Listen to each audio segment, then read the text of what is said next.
problem. Okay. Bakit ho effective sa gouty arthritis ang magnesium? Ang magnesium kasi, ang work ng magnesium sa blood natin is parang aspirin. Kaso lang aspirin, mayroong side effect. But ang magnesium hindi kasi kailangan mo yan ng katawan. I-smoothen niya yung blood natin, so i-dilute niya. So it prevents clotting. So yung kinakain nating mga protein na sumusobra, doon na dumadalo yan sa dugo eh. So, pag may magnesium, sapat yung magnesium mo, i-prevent niya na mag-form into crystal. Okay. Ipa-flush out mo. Ipa-flush out niya doon sa kidney.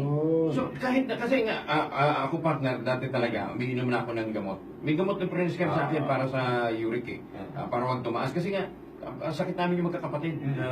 Yung uric surge, ano sabi ni GMA, no, kita ko, sabi yan, uric surge, gout yan. Di ba, uric surge? Gout nga yan. Gout. Sige, gout kung gout. Pero, yun ang tinatanong natin. Bakit siya nakakatulong, hindi lang para i-relieve partner ni-reduce pati yung pamamaga. Kasi anti-inflammatory din ang magnesium. Oo. So, halimbawa, ngayon, na-form na yung crystal, no, usually nandito sa toe, sa paa, yun ang ano niya. So, pag nandun ng magnesium, mayroon ka na ng magnesium, i-dilute na niya yung blood mo, and then, itatanggalin niya yun, unti-unting matatanggal yan doon sa deposit ng sa toe natin, yung mga joints doon. Matatanggal siya. So, mali-relieve. Kasi ang nagka-cause ng inflammation doon is yung crystal. Yung crystal. Nanunusok kasi yan doon. So, Kaya, naiirita. dapat ang init-init. Hindi lang masakit, parang hanginan lang ang sakit. Ano? Kasi natutusok siya eh. Kasi parang crystal siya eh. Oo. Pero Doc, ito nga, kaya ako nagka-interest talaga na i-discuss. Ano nga? Dati, it takes me a month bago makalakad ng maayos. Ito, ang matake ng Sabado na Saturday, so Sunday, nagbabad ako. Lunes, limping pa ako partner, di ba? Nakachinelas ako, hindi ako makapagsapatos. Eh ngayon, Friday, paano mo ba? Friday pa lang nakasapatos na ako. Oo, kita ko ninyo. Gano'n mo katagal na binabad yan? Ano lang, sa umaga, bago pagkagising, tapos gabi, bago matulog. Kaya lang, lagi ako nalilate nga eh. Yun, Tapos wala di ba natin, mga bago mga 40, nandito na ako. Kanina mag-aalisin ko.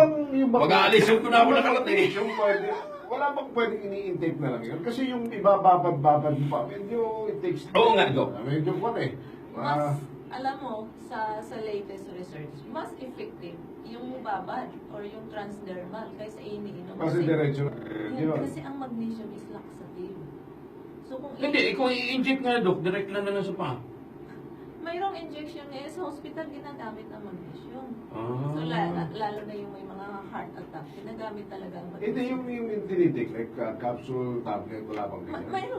Mayroon ngayon, kaso lang ang ginagawa ngayon, ang dosage, sinachop-chop kasi magdudumi ka talaga. Ang absorption ng magnesium sa katawan, pag intake niya oral. Eh kung laxative din pala yun, kung nagda-diet ka, nagpapapayat ka, Hindi, meron nga, milk of magnesia. Double purpose na yan. Hindi, milk of magnesia. Hindi ba kanya hindi naman po pwedeng sobra-sobra? Nagkaroon ka ng gout, at the same time, nagpa-flush out ka na nagpa-flush out. Ang problema kasi doon, pag iniinom mo siya, hindi siya na-absorb sa cell. Labas mo lang siya. Kasi nga laxative eh. Kung difference doon sa skin mo ilapat, diretso talaga siya sa cell. So mag-work siya. Hindi, at saka yung mga pinapaliwanag nga ni Dr. Vincent Tosero nung makausap namin. Sabi niya, tama yun na sa paa kasi mas malalaki yung pores, mas madaling makapasok, nano na nga siya. Di ba? Gano'n ba karami to? Kasi may nag-suggest naman sa akin, suggestion din ng isang kaibigan ko, dagdagan mo pa kasi para, kung sa twice na nagpag-treat mo lang 1 week, baka kung ginawa mo 3 to 4 times a day yan, baka mas mapabilis. Tulog. Yun nga lang. Matulog. Pero ang sinabi kasi, ang magnesium, ito yung mas, kung saan mababa ang magnesium mo. Towards the evening, mababa yung magnesium mo. At towards the early morning, mababa din yung magnesium mo. So, ang mas maganda is, sa gabi ka magbabad na din sa umaga. Kasi Umaga ulit. doon yung mababa ang magnesium mo. Bakit? Yun ang, ano niya, nadadigest kasi, di ba, ihi ka rin ng ihi. Tapos, yung time na yan, na pag rest time mo na, ginagamit na ang magnesium kasi nag-cleanse na yung katawan mo. Yun yung time na yan Oo. So sa daytime din, ginagamit mo rin kasi yun ang nagsusource ng gumagawa ng energy Oo. Kasama siya sa pag-produce ng energy. So yung sugar natin, hindi mag-work kung walang magnesium. So kung nandiyon ang magnesium, yun, energetic ka. So, Oo. kaya towards sa hapon wala na, deplete na yung magnesium mo. Yung bang, totoo bang yung mga gout-gout na yan nakukuha mo sa Karne. mga bangutong gulay? Hindi, may mga pag-aaral na doon, partner, wala sa gulay. Yung Napakababa. napakasarap ng Oo, ginisang munggo. Bawal daw na bawal yan. Kasi ang tanong, ano bang hinalo mo sa munggo? Ginisang munggo, siyempre, may taba. Yun yan. Ay. Bakit pati daw hutor ng talong? Kahit daw talong, ang maliliit. Huwag ka daw kakain talong ng... kasi may itlog ka doon Yun daw mabubuto sabi Hindi, actually, partner, ganito. May mga pag-aaral na tinurek na yan. Hindi totoo. Hindi totoo. Ang purine pa rin, yung karne, nandun pa rin yung mataas na concentration ng purine. Kahit anong klaseng karne, Hindi, white, red meat. red. Di ba red meat? Nandoon pa rin. Red or white, nandoon pa rin yan. Kasi Ganun? protein yun Kasi actually, ganito yan. Eh, mali din pala na kumain ka ng chicken. Sabi mo, ayaw kumain ng karne, ng baboy. Oo. Chicken na lang ako ng chicken kahit na. Protein pa rin yun. Yung isda na white Kasi, meat. kasi ang structure ng kahit vegetables or prutas, lahat niyan, na kinakain natin, may protein yun. Hindi yun nabubuhay kung walang protein Kasi Oo. yun yung source na yan ng pag-ano nila sa pagtubo Mm. Now, ang sinasabi mo kanina na yung mga buto or yung mga beans or what, na mataas ang uric acid. Ang uric acid doon is digestible.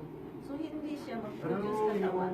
Pero yung uric acid ng karne or meat, yun yung mahirap i-digest. Kaya yun yung ang nagbibiposa doon sa mga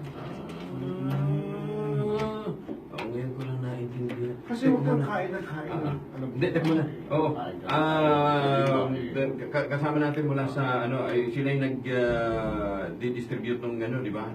Kasi ang tanong sa atin actually sa Facebook, ang tanong sa akin, saan ba kasi mabibili yan? Saan ba ito available?